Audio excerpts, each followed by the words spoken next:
Halo, selamat datang di channel Ruang Taktik. Di video kali ini, kita akan analisis laga Community Shield yang mempertemukan rival sekota, Manchester City sebagai juara EPL dan Manchester United sebagai juara FA Cup. Man City berhasil membalas kekalahannya atas MU di final FA Cup lalu. Pada laga Community Shield ini, anak asuh Pep Guardiola menang lewat adu penalti. Yap, laga memang berlangsung ketat. Dilihat dari statistik, Man City unggul possession dengan 56% berbanding MU 44%. Namun dari segi peluang, justru anak asuh Ten Hag yang lebih berbahaya. Mereka melepaskan 8 shots dengan total nilai XG yang lebih tinggi daripada Man City yang melepaskan 9 shot. Kedua tim pun baru bisa cetak gol di 10 menit terakhir. Man United unggul lebih dulu melalui Garnacho di menit 82. Yang disamakan oleh Bernardo Silva 1 menit jelang waktu normal berakhir. Man City menang di babak adu penalti setelah 2 dari 8 penendang penalti MU gagal menjalankan tugasnya dengan baik. Nah, penasaran dengan jalannya laga dari perspektif taktikal? Let's go, kita bahas sama-sama. Kedua tim sama-sama nggak tampil dengan skuad terbaiknya. Man City turun dengan formasi 4-3-3 single pivot. Pep Guardiola banyak menurunkan pemain-pemain muda dari akademi seperti Rico Lewis di pos bek kanan, McAtee dan O'Reilly yang mendampingi Kovacic di lini tengah, dan Oscar Bob pada pos winger kanan. Sementara itu, Manchester United turun dengan formasi 4-2-3-1 double pivot. Lini belakang mengalami krisis karena banyak back-backnya yang cedera. Sehingga di laga ini, Erik ten Hag menduetkan Jonny Evans dan Maguire di pos center back.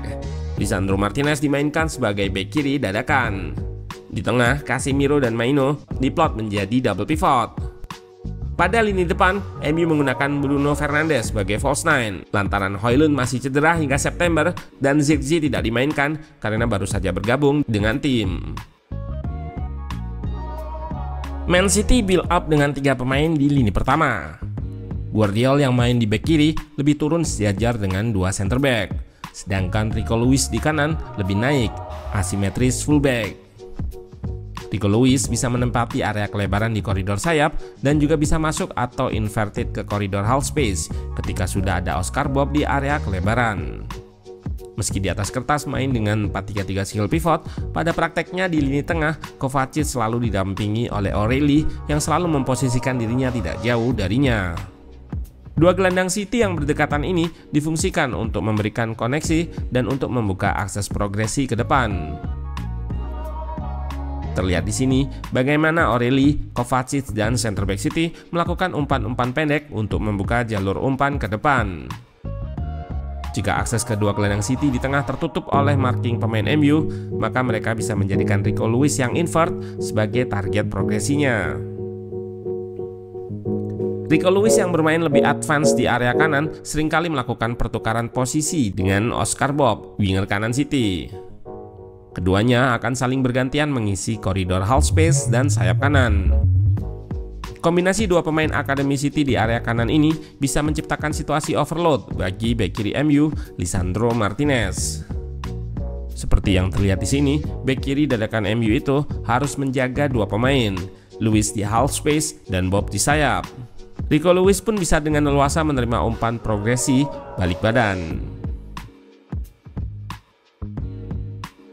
Oscar Bob punya kemampuan individu yang sering ia gunakan untuk melewati lawan dalam situasi 1 versus 1. Dari area kelebaran, winger 21 tahun ini kerap melakukan dribble menusuk ke tengah.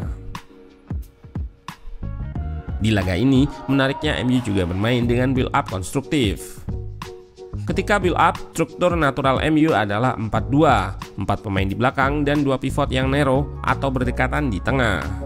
Ketika bola disirkulasikan ke area sayap, Maino akan mendekat ke sisi bola untuk menyediakan koneksi. Terlihat di sini, koneksi disediakan oleh Maino yang lebar bisa menjadikan progresi MU berjalan dengan baik. Selain struktur natural 4-2, di laga ini terlihat mereka punya beberapa variasi struktur build up. Bek kiri MU yaitu Lisandro Martinez bisa invert ke tengah sebagai ekstra gelandang bersama Maino dan Casemiro. Selain itu, dari tengah, bek berkebangsaan Argentina ini bisa langsung bergerak turun masuk ke area center back. Dan bersamaan dengan itu, Jonny Evans akan melebar mengisi pos fullback, rotasi posisi. Sama seperti Martinez, ketika mengisi pos fullback, Evans juga bisa invert ke tengah. Pada babak pertama, MU tidak begitu direct saat menyerang. Mereka banyak menciptakan wide overload di area kelebaran. Proses big chance Rashford ini bermula dari wide overload MU di sisi kanan sebelum pindah arah serangan ke kiri dengan umpan-umpan pendek. Sayang, passing dari Rashford jauh dari sasaran. Amad Diallo yang diplot sebagai winger kanan beberapa kali merepotkan pertahanan Man City. Ia punya kelebihan dengan pergerakan yang lebih efektif dibandingkan Anthony. Di klip ini, pergerakan Amad yang melakukan link up dan off the ball movement menciptakan situasi berbahaya bagi pertahanan Man City. Pada babak kedua, MU mulai main lebih direct untuk mengekspos ruang di belakang pertahanan Man City. Serangan-serangan direct atau langsung MU ini cukup efektif untuk menciptakan peluang. Namun, finishing yang jadi masalahnya. Bruno dan Rashford gagal menyelesaikan peluang dengan baik. Mereka sempat cetak gol di menit 54, berawal dari direct shoot yang dilepaskan Dalot mengekspos area yang ditinggalkan oleh Oscar Bob. Dari area kelebaran, Lisandro Martinez melepaskan umpan terobosan kepada Bruno Fernandes. Gelandang berkebangsaan Portugal ini melepaskan placing ke tiang jauh yang berhasil masuk ke gawang City. Namun, gol ini dianulir karena ia lebih dulu offside. Dan MU kembali cetak gol di menit 82 yang tercipta melalui situasi transisi. Bermula dari dua pemain muda MU yang berhasil merebut bola. Serangan balik, sisi kiri pertahanan City yang bocor diekspos oleh Garnacho yang menerima umpan dari Bruno dan melakukan cut inside sebelum melepaskan tembakan ke tiang dekat. 1 menit jelang waktu normal berakhir, Man City berhasil samakan kedudukan. Pemain baru Man City yaitu Savinho di sisi kanan berhasil menarik dua bek MU.